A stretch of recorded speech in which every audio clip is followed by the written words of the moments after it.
Isn't it strange? You clearly want a better future. You try to make better choices and think about becoming a better person. Yet the results do not change much. Time is clearly moving forward, but from a certain point in life, it begins to feel as if nothing is moving at all. People often say things like this: "I'm not ready yet. I'll start when the opportunity comes. I'll change when the situation improves a little." But is the situation really the problem? If you look closely, we always make choices based on the same standards. We worry about similar things, make decisions in similar ways, and eventually experience similar results. Why does this repetition happen? The reason is simple. We seem to live while looking toward the future, but in reality, we are choosing the present based on memories that have already passed. Memories of past failures, memories of being rejected by someone, and experiences that did not go well quietly suggest the range of actions we take today. That is why, even when new opportunities appear, people make familiar choices. They move only within the range, permitted by past experiences, not by possibilities. If you think about it, perhaps we do not fear the future, as much as we feel more comfortable repeating the memories of the past. And right here is where the direction of life is decided. Some people live today based on memories of the past, while others choose today based on memories of the future they have already created, even though that future has not yet arrived. On the surface, both people seem to be living in the present, but in reality, they are living in different timelines. What we will talk about today is not time management. It is not goal setting either. It is about the direction of the memories that are driving your choices. Hello, this is the Mind Design Lab.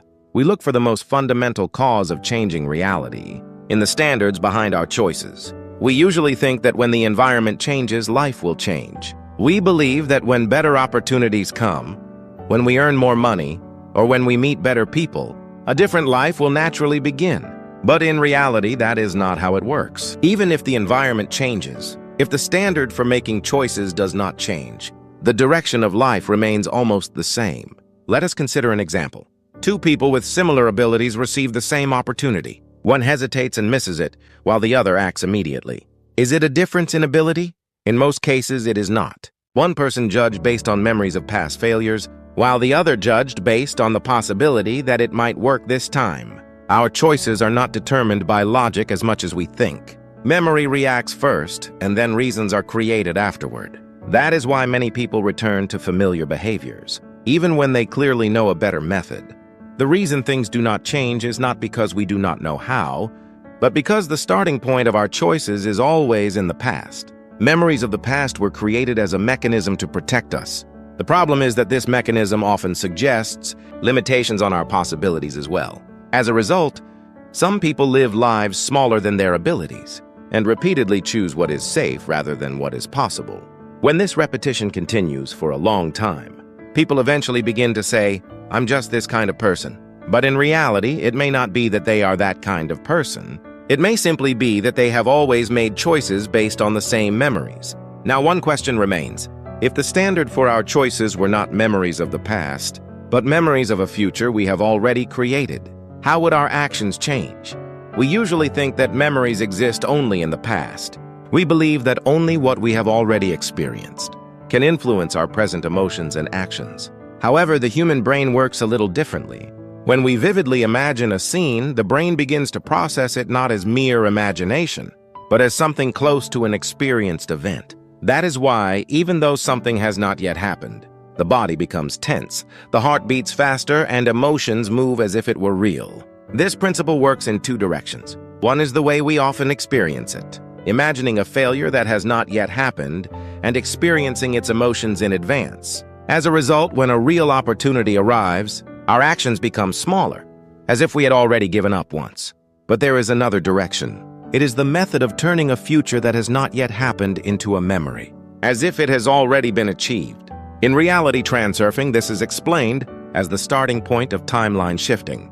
A person moves through reality by making choices, and those choices are ultimately determined by the state they use as their reference when acting. A person who chooses based on the state of already being successful, and a person who chooses based on the state of still lacking may appear to take the same actions on the surface, but over time they move in completely different directions. That is why many successful people share one common characteristic. They do not act while waiting for the future. They walk, speak, and make decisions, as if they have already arrived at that future. At first, it may seem like a small difference, but this difference grows over time. Because when one action changes, the people you meet, the opportunities you choose, and the experiences you accumulate all begin to change together. Ultimately, what changes reality is not a special ability, but which memory you are using as the standard for living today. If you move based on memories of the past, life remains stable. But if you move based on memories of the future, you have already created. Life slowly begins to move in a new direction. And this is where the concept of future memory design appears. Most people believe that when the future arrives, their actions will change then. They think confidence will come after success, and their attitude will change after results improve. But real change always begins in the opposite direction. Attitude changes first, choices change, and those choices begin to create results. The problem is that changing attitude is harder than it seems. Willpower alone does not last long. What we need is not willpower, but a standard. People do not act based on willpower. They act based on how they perceive their current state. For example, if you feel that you are still not ready, you tend to wait even when opportunities come. On the other hand, if you feel that you are already prepared, you move even if everything is not perfect. This difference is not a difference in ability, but a difference in the internal standard you are using. Future memory design is the process of changing that standard. It is not about vaguely imagining the future, but about creating it as a specific scene, like a memory you have already experienced. For example, imagine a day 5 years from now. Where are you working? What kind of conversations are you having with people? What emotions do you feel as you return home after finishing your day? Draw the scene as concretely as possible. And the important part is not just to see the scene, but to experience the emotions felt within it in the present moment in advance. When this process is repeated, small changes begin to occur.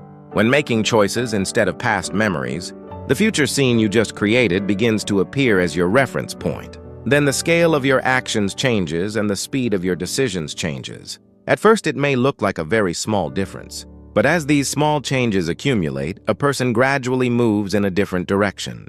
Ultimately, future memory design is not a technique for waiting for the future. It is a technique for beginning to make present choices from the future. So how can future memory be applied in real life? The method is simpler than you might think. What matters is not grand planning, but changing a very small daily standard. The first method is writing a future interview. Write in the form of an interview, describing the life you are living 5 years from now. Describe how you got there, which decisions created the biggest changes, and which habits transformed your life, as if the story has already been completed. This writing is not simply a list of goals. It is the act of leaving future memories in sentences. Through this process, the previously vague future begins to become a concrete scene. The second method is a past reinterpretation journal.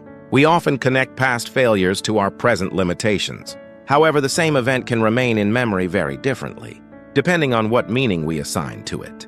Recall a failure you experienced in the past, and write again from another perspective, describing what preparation that experience created for who you are today. This process is not about erasing the past, but about resetting its meaning so that the past no longer dictates the present. The third method is creating a future memory bank. Every night before going to sleep, record just one future scene. Write one short sentence describing a choice you made today, and how that choice led to a result 1 year later. For example, today I accepted an offer I had been hesitating about, and that decision opened a new opportunity. When such sentences accumulate, the brain begins to form future memories that have not yet happened, but feel as if they have already been experienced. When this small habit is repeated, there comes a moment when, at the time of making a choice, the future scene becomes clearer than the anxiety of the past. And from that moment, the direction of life quietly begins to change. We often think that time pulls us forward.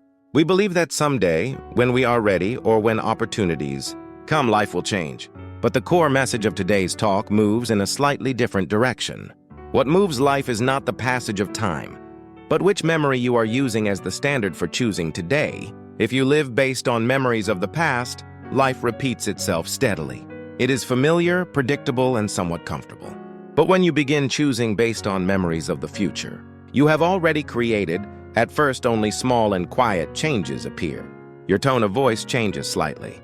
You try once more at choices you previously hesitated to make, and you look more closely at opportunities you might once have passed by. As these small differences accumulate, people eventually begin to say, "One day, my life suddenly changed." But in reality, nothing suddenly changed. The invisible standard changed first, and that standard gradually shifted daily choices. Starting today, you do not need to create a dramatic transformation. Just remember one thing. What memory is currently guiding your choices? Memories that have already passed, or memories of a future you have created? And before going to sleep tonight, even if it is just one line, quietly record a future scene that tomorrow's you could say has already been experienced.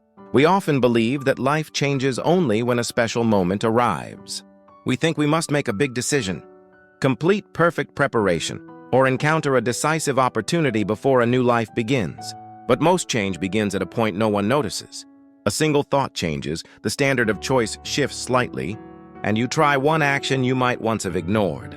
That small shift in direction eventually leads to a completely different reality over time.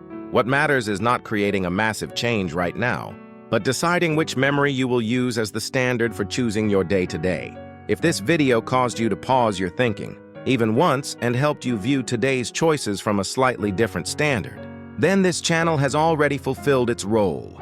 From now on, this place will continue sharing not grand methods of changing reality, but stories about changing the invisible standards that shape it. And to close today's video, I will leave you with one question. What memory will tomorrow's you use to remember today's you? If this video created even a small shift in your thinking, write down one line of future memory right now. And if you would like to continue exploring the invisible principles that change reality, please join this journey by subscribing and liking. Your future is not something that will be created someday. It is already being designed in the choices of this moment. This is the Mind Design Lab. Thank you.